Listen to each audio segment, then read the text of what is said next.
Hi, part 2 of Leo in Tarot and the Strength card. And I forgot to mention in the previous video, I don't usually use this Rider-Waite card, mostly because, like the Capricorn, I have deconstructed a lot of my own understanding of Christianity and Christian mythos. And as such, and my interpretations have evolved and changed mostly from the individuals I sit across from. And I don't see it like that is intended. And this traditional one is more based on Judeo-Christian iconography imagery, and that this is the ferocious adversary, almost like the devil, that you have to subjugate, you have to overcome.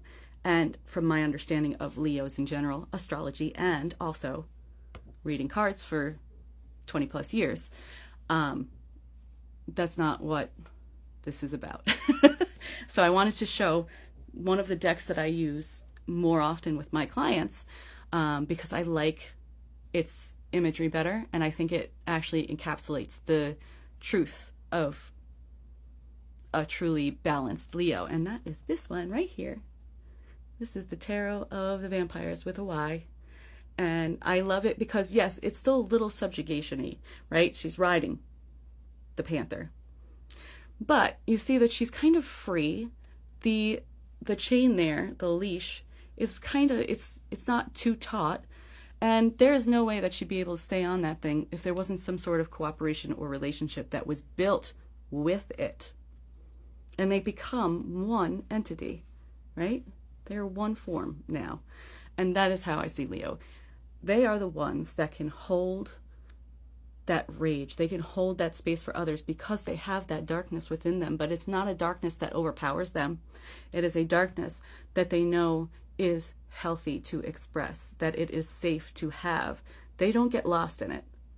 In fact, they can ride it and use it to elevate themselves and other people. So that's my 2 cents on that. I like this one better. Now to the minor arcana that I was talking about before, that are associated with Leo. Sorry, my dog was just kind of like looking at me like, what are we talking about now? So, minor arcana associated with Leo are the 5, 6, and 7 of Wands. 5 of Wands being this card here. Everyone knows and loathes that card when it comes up because it is competition, it's challenges, it's arguments, it's other people, interpersonal conflict, generally around creative or passionate belief systems or projects and things like that. But this is Saturn. It's Saturn in Leo, and Saturn is the great malefic. Now, malefic meaning in traditional astrology is the bad. It's the punisher. It's all of these things. But Saturn itself is not good or bad. It is just the lessons that have to be learned. And theirs are not pleasant. Saturn is not a pleasant planet, and that is all that means by being a malefic. It is one that restricts, removes, or enforces rigidity. Like it is the patriarchy, really, in a toxic way, but also without patriarchy, we would have this paternal energy, and it's both. And in a paternal way, it's basically like, oh, you need to rein it in, you need structure, you need rules, and you need discipline. And, they call it the karmic, like the sign of the karmic kick in the ass or whatever, because it is basically saying, well, you wanted to fuck around, so now you're going to find out. Generally, if you don't take into consideration other people's feelings, or you only put yourself first, or you throw people under the bus on a regular basis in whatever you're trying to do in this, you're gonna have a bad time trying to hold on to that power, hold on to what you have gained from it. Doesn't mean you will lose it, because some people just hold on, but it's not pleasant because it's not tenable. It's not peaceful. It's really hard to do it the hard way, to do it the easy way. It's really hard to do it the easy way, to maintain. But if you're doing it the hard way, and you've been doing it with discipline, with compassion, with grace and humility, and learning from your mistakes and growing. The people who come for you in your light are going to try their hardest, and it's a challenge to see if you can maintain. And if you do, then you get Jupiter in Leo. Yay, victory, you did it. You get honored, you get lifted up as a leader, or as a person who, as an authority. Because Saturn and Jupiter, Saturn more so, is about authority. Keeping authority, your relationships to authority or under authority or challenging authority. So maybe you challenged authority because it wasn't doing something right. Maybe you saw something that wasn't supposed to be done, and now you're the authority.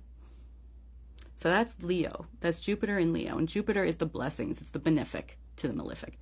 Benefic meaning that it is beneficial. It is the thing that gives the blessings, but it's expansive energy too. So it's not always great. I mean, that's why we have reversals, if you read reversals, but also if you read shadowy cards around it. Like Jupiter is a benefic, but if it's kind of like when I teach people to do spells for financial gain or abundance or whatever, I always tell them, make sure they're specific. If they're just doing abundance spells or lighting abundance candles, they may get an abundance of everything. So like, yes, they'll get money, but they'll have to spend all of that money repairing all of the car issues or the bills that come due or the medical bills. Like, so we have to be specific because that's Jupiter. Jupiter's like, oh, you want more of everything? Sure, here you go. But the energy there is expansive. But Jupiter is also like the jovial guy, the party time. So it's celebration. It's honoring that journey. And then of course Leo gets the 7 of Leos, which is Mars in Leo. Here we are again. We've established ourselves as an authority. We've learned our lessons.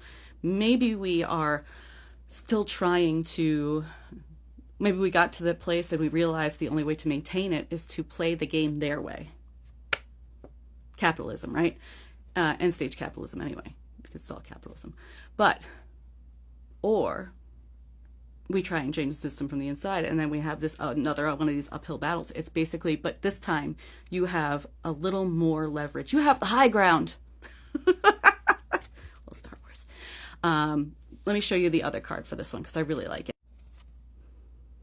Yes, this is Mars in Leo right here. And, everything's coming at her and she's just holding on and screaming back at it, holding that ground. So this is that fixed energy, but it's an integrated fixed energy. It's because Leos are stubborn. Fixed energy. We are stubborn. We are obstinate. We can be thick. But that's also a strength. When we are riding this, when we're riding that panther, and we know the difference between obstinacy and being like purposefully obtuse, or we know the difference from that versus standing our ground and defending our earned and acknowledged authority, standing in our power and not letting anyone take it from us. That is a fixed energy in a beneficial way. And just as another aside, I'll show you the other two cards from the other deck, because this is the 5 of Wands in that vampire deck. I mean, and so you go from the 5 of Wands, which is that Saturn in Leo, and it's Leo, and Leo is this. So you can see the story here. It has to, you don't get here from subjugation. You get there from confrontation and integration, because look what happens next. This is 6. This is 6 of scepters in that deck. So you get there, you're standing up to it, and you're like, I'm coming at it front ways, and like just head on. It's my shadow work card, by the way. Then your guys are friends and working together, right? And then you're integrated so fully that you know when to stand firm and when to be flexible. And that, my friends, is Leo in a nutshell. 2 nutshells. 2 10-minute nutshells. Anyway, as always, take care of yourselves and each other. And I hope this helps you understand Leo and tarot. I love you. Bye.